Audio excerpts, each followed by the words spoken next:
के प्रतिमंडल में जो है बात करेंगे। वहाँ पर हमारी जो लड़कियाँ भी थी वो भी थी और हमारे युवा थे। मुलाकात में हमने 2 दिन से जो हमारे साथ घटना हो रही है उनसे अवगत कराया। दूसरी चीज़ हमने ये कहा कि जब 2 दिन से हमारे लिए इस भोपाल में कोई जगह निश्चित नहीं की जा रही है, प्रशासन को भी हम अवगत करा चुके हैं और प्रपत्र के माध्यम से परमिशन या सूचना का भी प्रयास किया है तो मना कर दिया।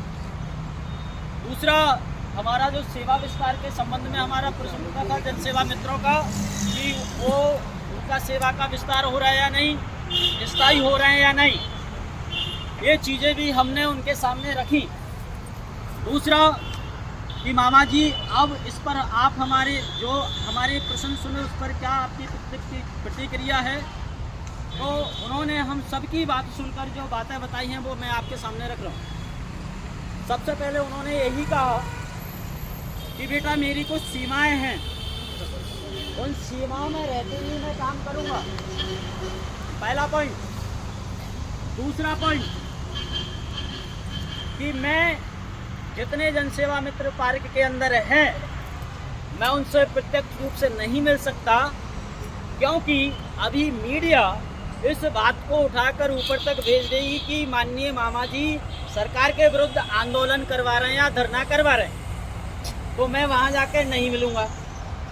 फिर हमने ये बात रखी कि अगर आप वहां नहीं मिल पा रहे हैं तो महोदय आप इतना निवेदन है हमारा कि इस भोपाल के अंदर किसी भी ग्राउंड में हमारे साथ आप इतना कर दीजिए कि युवा की धरती पर हमें कहीं भी एक जगह इतना सा सूचना या आपके प्रपत्र के माध्यम से परमिशन दिला दें कि शांतिपूर्ण तरीके से हम प्रशासन के और AIGGPA के संबंध में जो हमारे प्रश्न हैं वो रख सकें, हमारी मांगे हैं वो रख सकें।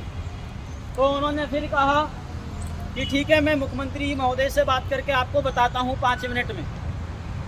फिर हम 5 मिनट भी वहाँ बैठ गए, फिर उसके बाद भी कोई जवाब नहीं आया है ना। उनके जो 2 PA और 2 अधिकारी सामने आए, हमने उनसे निवेदन किया भैया आगे की क्या सूचना है। उनके द्वारा जो बतलाया गया वो ये कहा गया है कि आपने केवल इतना कहा था कि 3 बजे तक आपकी मुलाकात माननीय मामा जी से हो जाए तो आपकी करवा दी है, बाकी रुकना आप आपके स्तर से देखो, आपको जहाँ रहना है वहाँ रहो।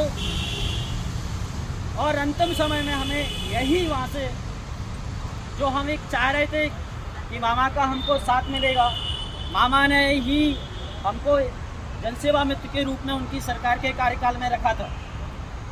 तो अप्रत्यक्ष रूप से मैं कह सकता हूँ और वहाँ जितने भी हमारे प्रतिमंडल थे वो भी ये कह सकते हैं कि अप्रत्यक्ष रूप से उन्होंने ये कहा है कि मैं प्रयास ही करूँगा, ना तो मैं कोई आपको परमिशन दिला सकता और ना मैं आपके साथ किसी आंदोलन में खड़ा हो सकता हूँ, क्योंकि मेरी सीमा है। और इस बात को भी आप जानते हैं कि सत्ताधारी कोई पार्टी का कोई भी विधायक उसके खिलाफ नहीं आंदोलन करवा सकता है।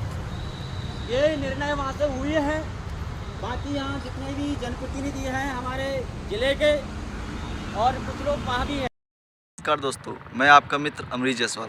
जैसा कि आप जानते हैं कि हज़ारों की तादाद में जनसेवा मित्र भोपाल में एकत्रित हो चुके हैं और अभी तक में जो हमने अपने कदम उठाए हैं वह यह है कि अभी तक हम अपनी जो बातें थी AIGGPA तक पहुंचा चुके हैं और हमने मामा जी तक एक बार अपनी बातें पहुंचाई, उनसे हमने मिला और उनको यह जानकारी दी कि हमारे जो आपने स्थायी रोज़गार की बातें की थी वह अभी कहाँ तक उस पर आपने अमल किया है और क्या सरकार से बात की। उन्होंने भी बताया कि हमने एक बार तो बात की थी लेकिन अब एक बार हाँ आज फिर बात करेंगे, तो जिसको लेकर के उन्होंने हमें एक विश्वास दिया था कि आज उन्हें बात करेंगे हमारे बारे में। और आज क्या बात हुई इसको जानने के लिए आज फिर जनसेवा मित्र आज गए हैं फिर से मामा जी से मिलने की क्या बात हुई, इसके आगे हम अपना कदम क्या करें, क्या बढ़ाएं।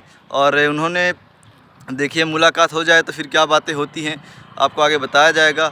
और हमने अगर ऐसा कुछ हमें कुछ आशा विश्वास नहीं मिलता है तो हम अब AIGGPA संस्था के पास भी जाएंगे, डायरेक्टली उनसे बातें करेंगे कि क्या है, आप अभी तक निश्चित क्यों नहीं कर रहे हैं कि क्या करना है हमारा।